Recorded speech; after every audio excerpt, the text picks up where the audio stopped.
Subscribe कीजिए हमारे channel नूर रज़ा को और बेल आइकन को प्रेस कीजिए, जिससे आपको हमारी न्यू वीडियो की नोटिफिकेशन मिलती रहे। अब तो हमें सुनने को मिलता है कि औरतें खाना भी पकाती है तो मोबाइल गेम खेलते खेलते पकाती, औरतें खाना भी पकाती है तो यूट्यूब देखते देखते पकाती। याद रखना, खाना पकाते वक्त औरतें जो भी काम करती है उसका असर भी खाने पर पड़ता है, और खाने पर जो असर पड़ता है उस काम का तो खाना खाने वाले पे भी उसका असर पड़ता है।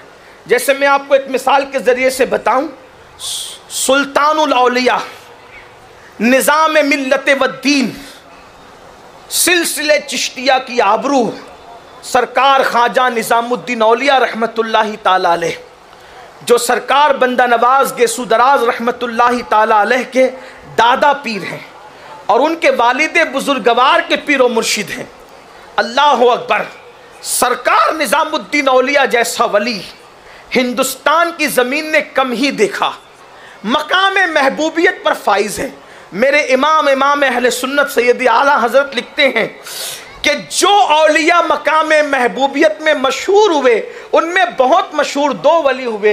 एक तो बगदाद में महबूब सुबहानी सरकार गौसे आज़म हैं, और हिंदुस्तान में महबूब इलाही सरकार निज़ाम मिल्लत व दीन निज़ामुद्दीन औलिया की ज़ात बेमिसाल हस्ती है। उनकी क्या ज़िंदगी का के बारे में ज़िक्र किया जाए, वक्त उसके लिए दरकार है। लेकिन आपकी आदत करीमा थी कि आप हफ्ते में एक दिन अपने दादा पीर कुतुबुल अक्ताब सरकार कुतुबुद्दीन बख्तियार काकी रदी अल्लाह तालन के मज़ार पर फातिहा पढ़ने के लिए जाते थे।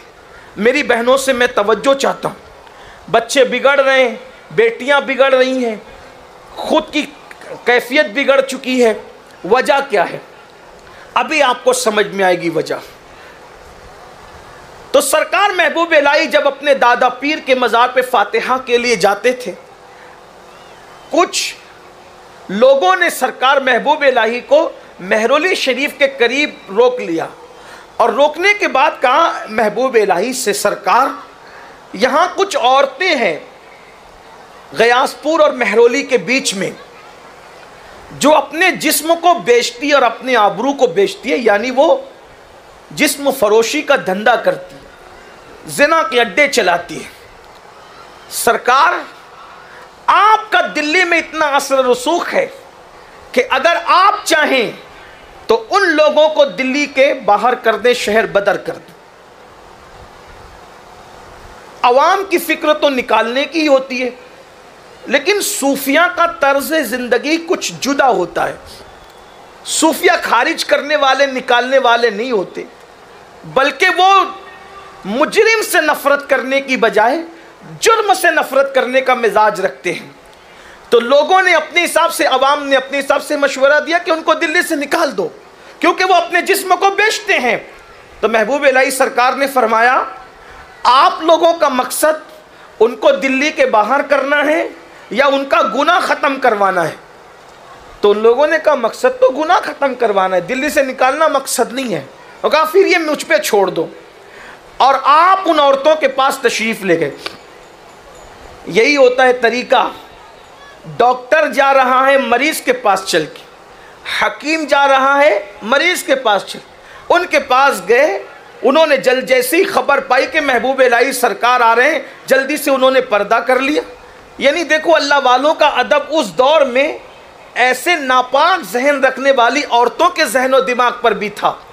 तो अल्लाह वालों, और आज तो हालत ये हो गई है कि अल्लाह रहम फरमाए कि मज़ारात पर भी जाते हैं तो ऐसे आधे आस्तीन के कपड़े और ये मेकअप करके और इस तरह से जाते हैं कि माज़ अल्लाह के कोई नेक और परहेजगार इंसान भी हो तो उसकी तबीयत भी जो है उसमें भी फतूर पैदा हो जाए। डॉक्टर इकबाल ने कहा था, निगाहे मताए दीन व दानिश मिट गई अल्लाह वालों की, ये किस काफिर अदा का गमज़े खूरेज है साकी।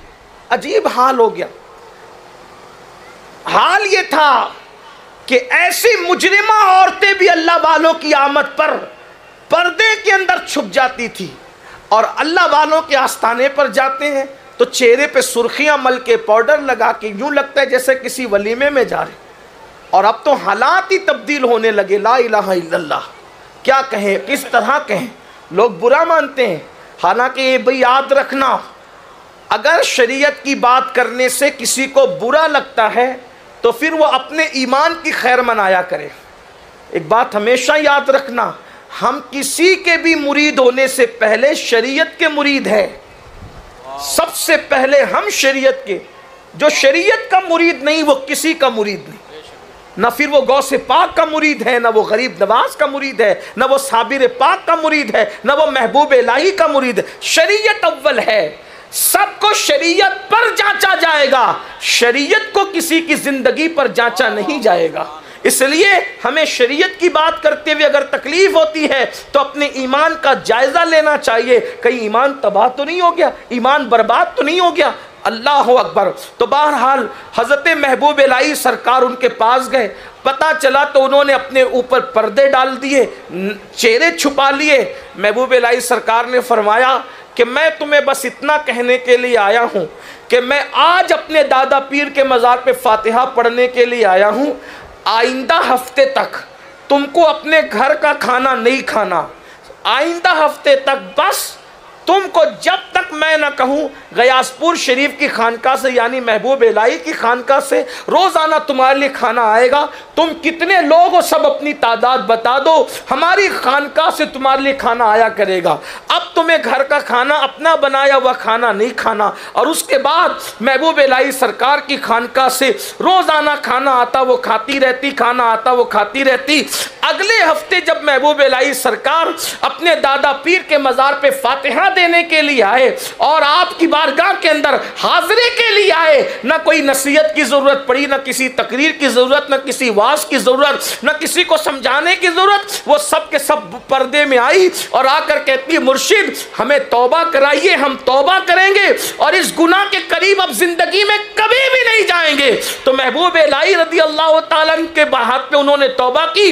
जो लोग शिकायत लेकर आए थे निकालने के लिए, उन्होंने कहा सरकार आपने ना कोई वाज किया, ना नसीहत किया, ना कुछ बताया, आखिर आपने सिर्फ उनके घर का खाना बंद कराकर खानका का खाना शुरू करवाया। आखिर खानका के खाने में क्या हिकमत थी? तो सरकार महबूब इलाही ने फरमाया, खाना बनाने वाले का सर, खाना बनाते वक्त जो कुछ किया जाता है उसका असर, फिर उसके बाद उस रोजी का असर, ये सब कुछ खाने पे पड़ता है। तो जो नाजायज हराम रोजी से आता था, नाजायज हराम हाथों से बनता था, नाजायज हराम काम करते हुए बनता था, वो सब मैंने बंद करा दिया। और इनके लिए जो खाना भिजवाया गया तो बावर्ची को कहा गया मतबख में उन औरतों के लिए खाना बनेगा तो दुरूद शरीफ पढ़ते हुए बनेगा, और बस वही खाना खिलाया गया। दुरूद की बरकत से अल्लाह ने उनकी जिंदगी में इनकलाब पैदा फरमा दिया। खातून जन्नत की कनीज़ों, मुझे बताइए, अगर आप अपने हालात नहीं बदलेंगी तो फिर किस तरीके से हालात बदलेंगे? हालात का रोने की ज़रूरत नहीं है, बस अल्लाह उसके रसूल से अपने रिश्ते को मजबूत करने की ज़रूरत है। आइए नमाज की तरफ आइए, आइए तिलावत की तरफ आइए, आइए दुरूद शरीफ की तरफ आइए, आइए रातों को रोने की तरफ आइए, आइए रातों को गिड़गिड़ाने की तरफ आइए। जब सब सो जाया करें तो उस वक्त तो उठ करके कुछ रकअत पढ़ने की आदत बनाइए। खुदा की इज्जत की कसम, हालात ना बदले तो फिर कहना